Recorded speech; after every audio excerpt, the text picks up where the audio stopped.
Hey, what's up? So I'm hanging out in a tree again. Just give you a view here.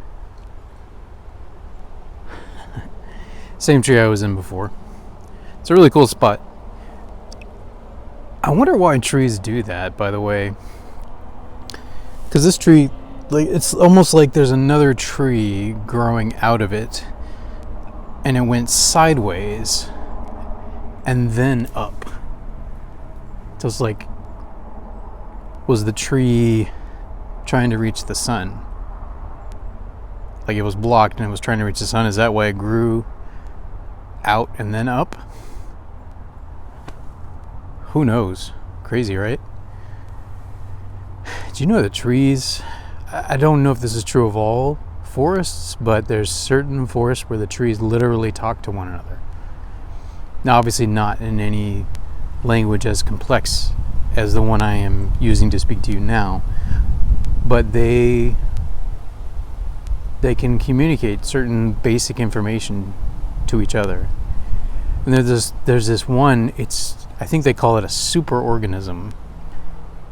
It's in, I believe, Colorado, and it's a network of aspen trees.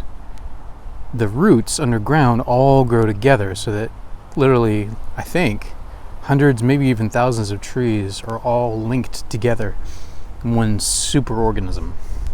There's something similar up in Oregon, but with mushrooms.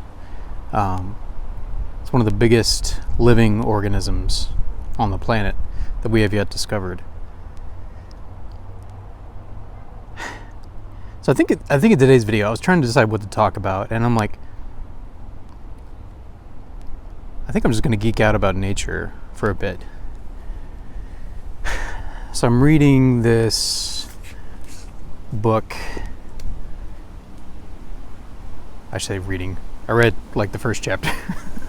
And then, as is typical for me, I got distracted by other things, and I need to get back to it now. I was like, I'm going to read a chapter every night, and hasn't happened. I guess because I'm not paying for a college class, there's not as much motivation, but I still want to get better about that. Anyway, the book is called Anthropocene. And in it, the author talks about a proposal, I guess, that has been around for a while now amongst geologists and anthropologists, biologists, the three groups I think have been discussing it, but particularly geologists. There's a proposal that I guess they've named different eras of geologic time. And there's been a proposal out there for a while that we name the current one we're in the Anthropocene.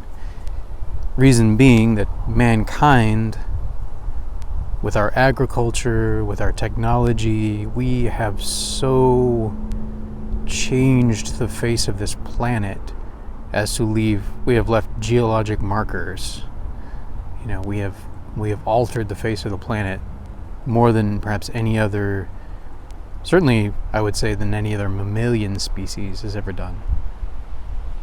So there's a proposal out there that we name this current geologic era the Anthropocene because of, and that it's almost more of an infamous, it's a statement of fact in some ways, but in a sense is almost more an infamous moniker than a famous moniker. Let's name it after ourselves because, we have really messed up some shit.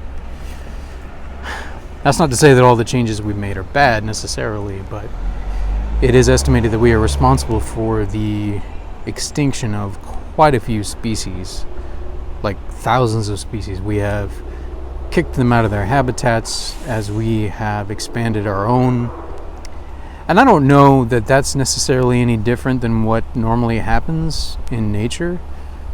From time to time you do have an organism that takes over an area and they dominate that area, and they may drive out or even drive to extinction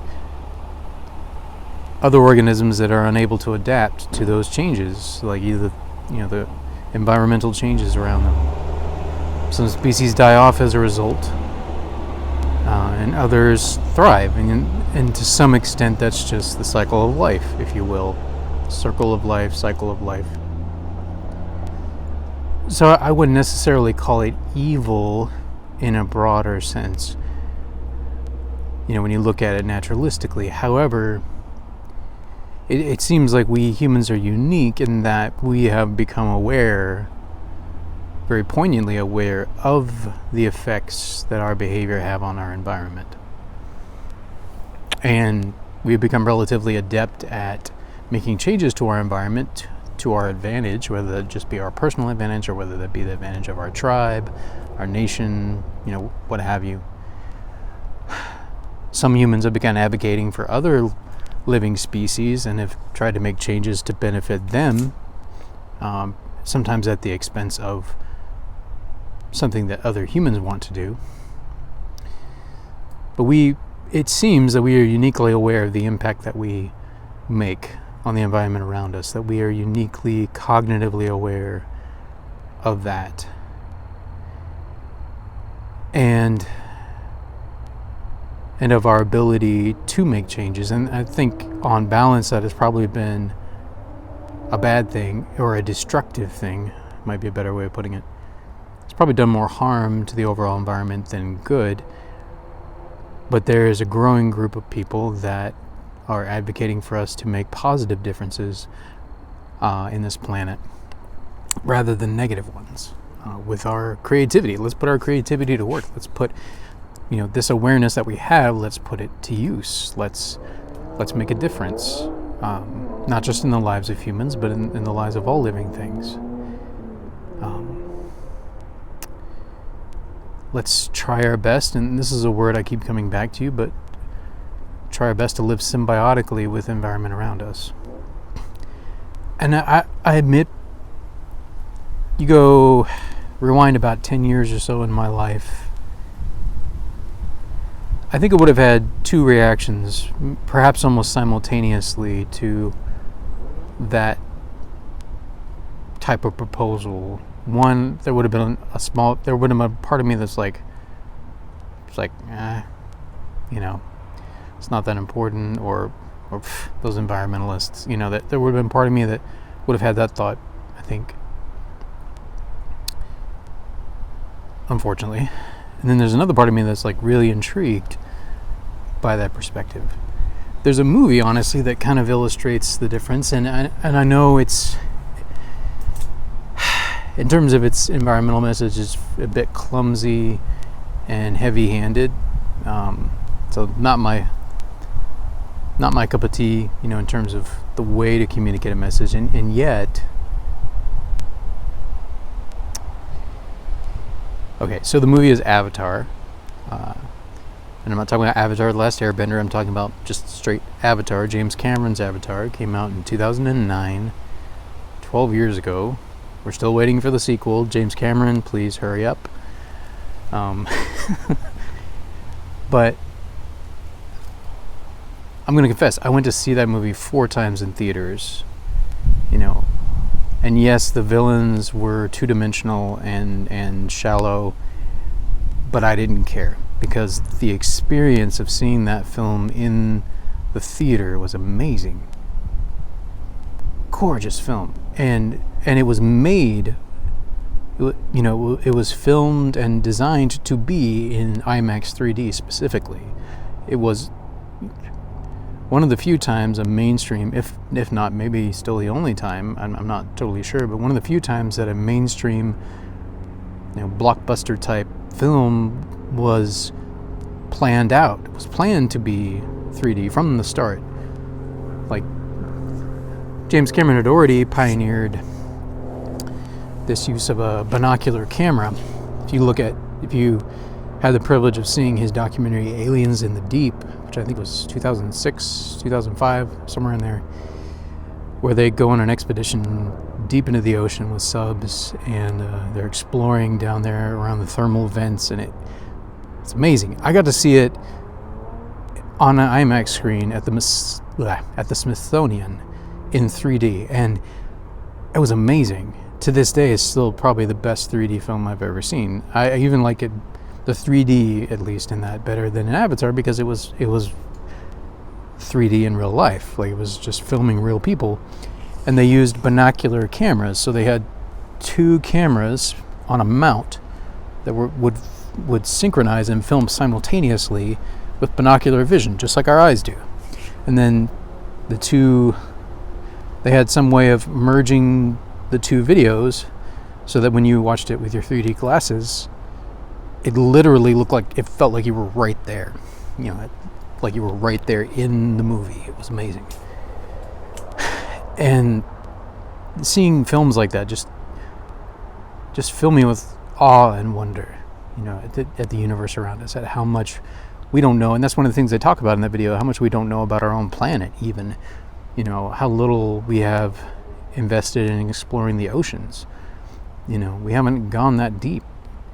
He went even deeper a few years after that.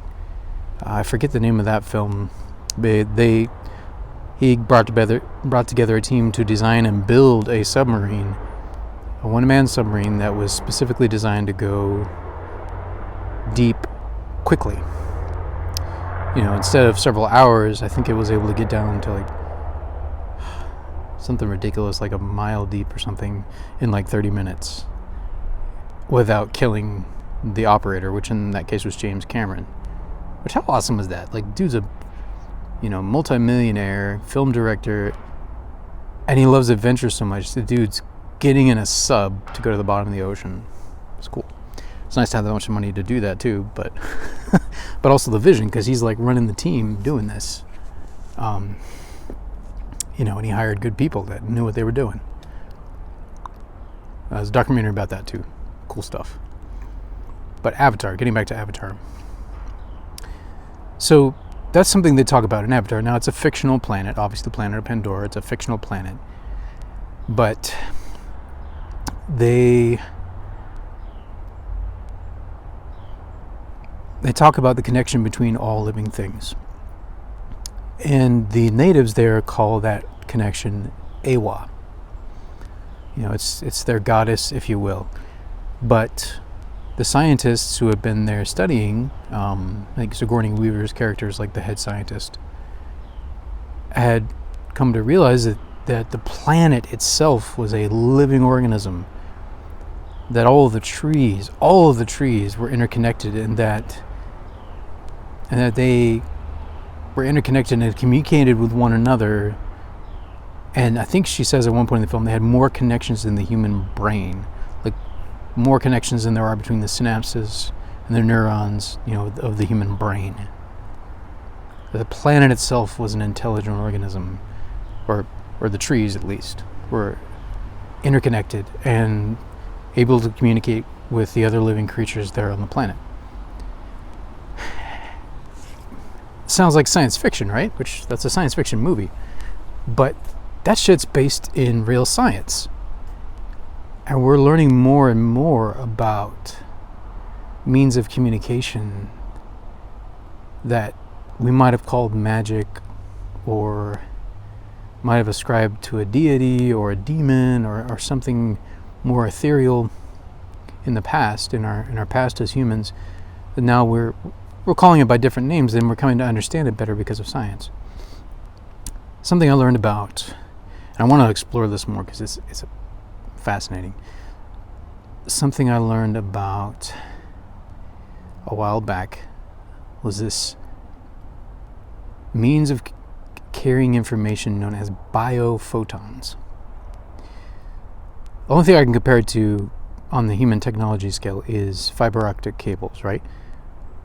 Blows my mind that we are able to communicate internet symbols, like this video, like that I'm recording right now, that I'm going to post on YouTube later, could get to you traveling through, being transmitted with light. Like the light that's coming off the sun, that's reflecting off of my clothes and my skin and my hair, the sound waves that you're hearing that are being captured by this microphone, the light that's being captured by this camera can then be uploaded to a satellite, which then sends it back to YouTube headquarters in California, and then they post it up to the internet, and then anybody on the internet can connect it, and it can travel to that person's computer via fiber optic cables, which, as I understand it, is light. Crazy, right? But I forget the name of the scientist, but there's a scientist and his team that have been studying the capacity that certain humans seem to have to transmit biophotons from their body. And they're able to actually photograph this using special cameras. It's in a completely dark room, as I remember correctly. And they're able to photograph it, and it puts off, and this is getting into kind of weird, 70s hippie stuff that most people will think about, but it puts off what is essentially an aura around this person.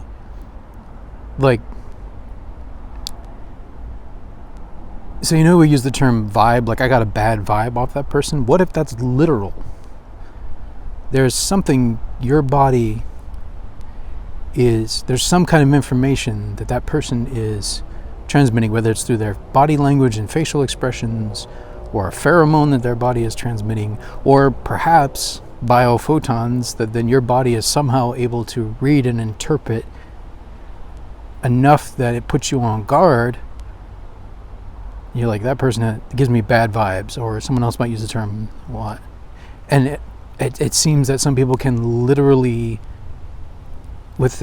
they have the capacity to visually observe other people's biophotons, other people's auras, if you will, to use the term.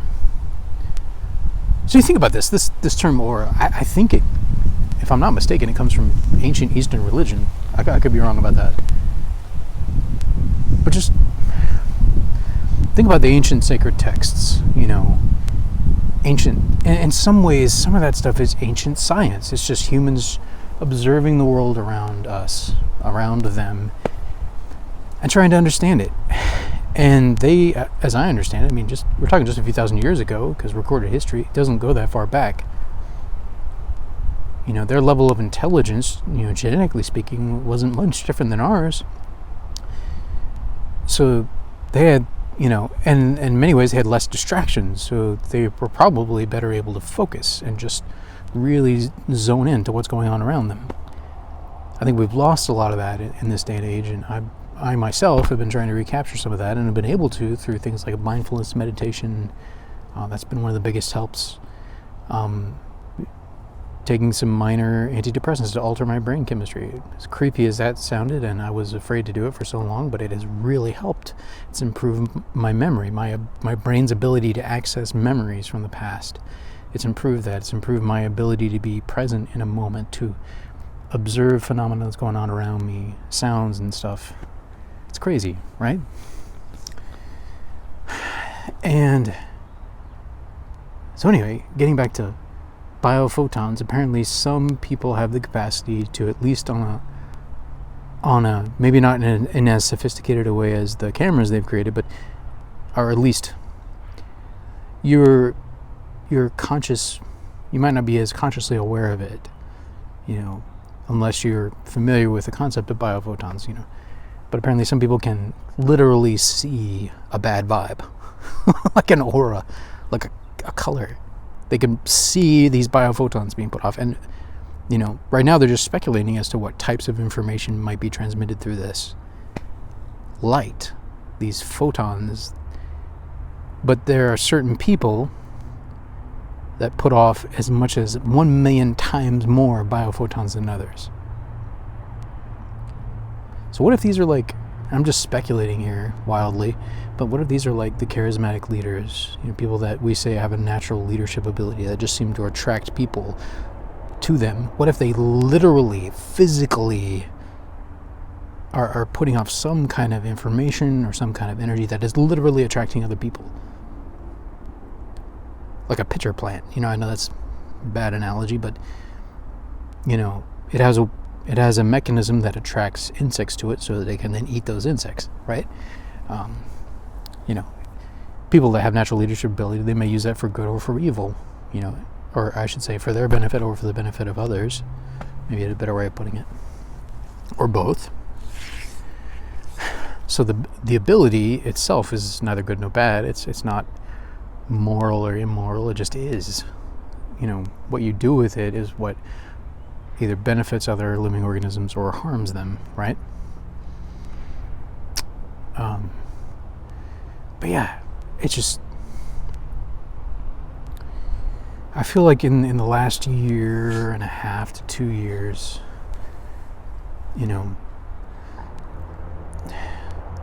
my mind has been opened up to so many new possibilities.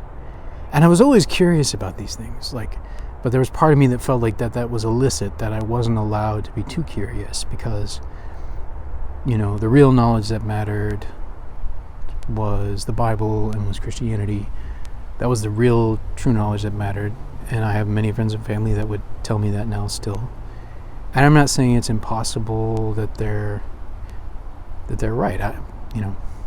But for me, it's just like, it's bigger than one book. Is kind of where it's not.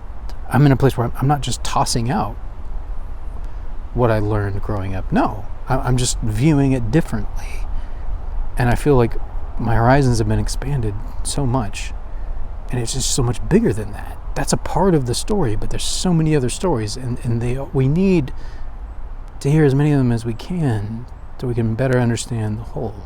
I think that's kind of how I'm looking at the world now. It's like, so I don't feel threatened by someone's story. Like, I listened to a podcast today, and it was still hard, but I wasn't searching for this particular topic. I was just listening to a playlist. It was a podcast playlist.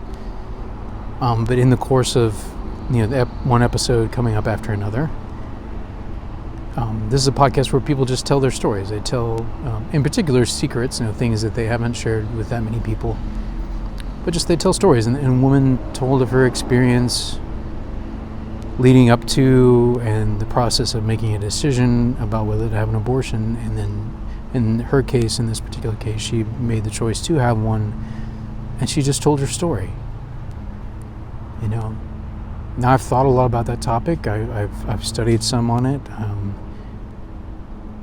But I could count on one hand the number of stories I've heard from people who have actually had an abortion or have wrestled with that decision personally. And I think there's a lot of... That's a heavy topic. But I just listened to her story, And you don't have to take sides to just listen to someone's story. You don't have to feel threatened to just listen to someone's story.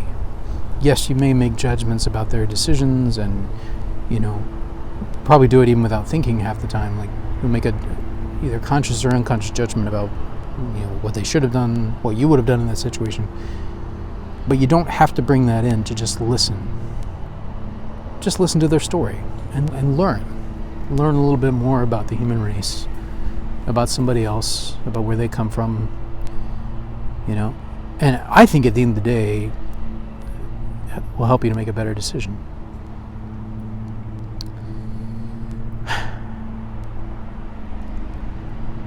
So this comes right in with one of my core values. And I think I shared in last week's video that I refer to myself now as like a spiritual humanist / naturalist. Like, both of those terms. Like, I'm a humanist because I am a human, and humans are my top priority because I am one. So humans are the living organism I care about the most because I am a human,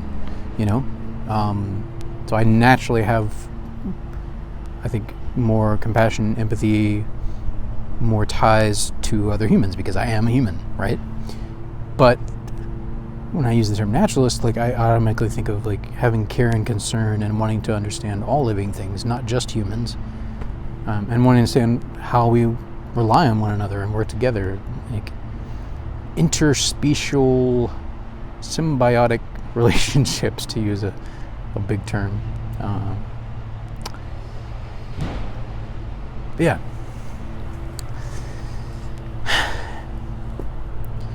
Yeah, getting back to my values. So curiosity is one. Like, as I was reforming and trying to find something to hang my hat on.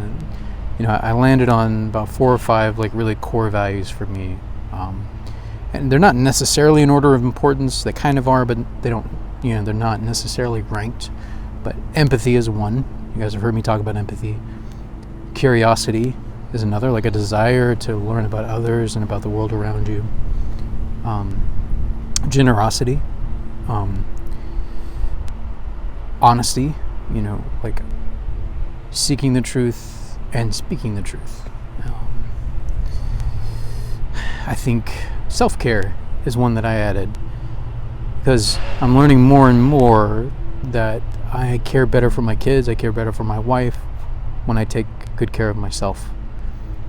That enables me to then care better for them and more effectively for them if I take time to care for myself. So that means doing things that are actually healthy for me.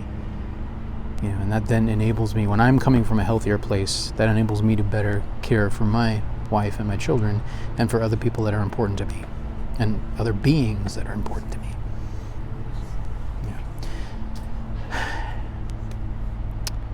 And I don't know if God or the gods or super powerful beings or extra dimensional entities, I think they may exist. If they're so much more powerful than us, I don't understand why they would need anything from us, or why what we would do would, why it would have much effect on them. I don't know. But maybe they are out there, and there's opportunities for relationships, legitimate relationships with them. Maybe there is a being out there whose name is Yahweh. I don't know. Maybe so, or I am. Maybe that was the universe talking to Moses. And the universe is literally sentient. I don't know. Who knows? I'm open to those possibilities. But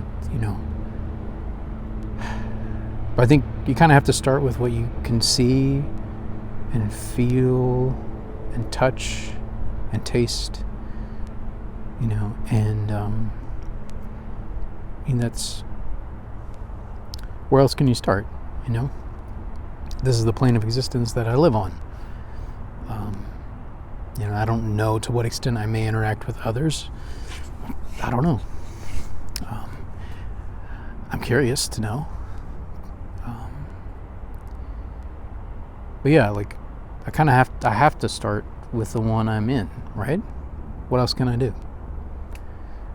So, curiosity. It's important. So yeah, go be curious, right? Let's be curious together.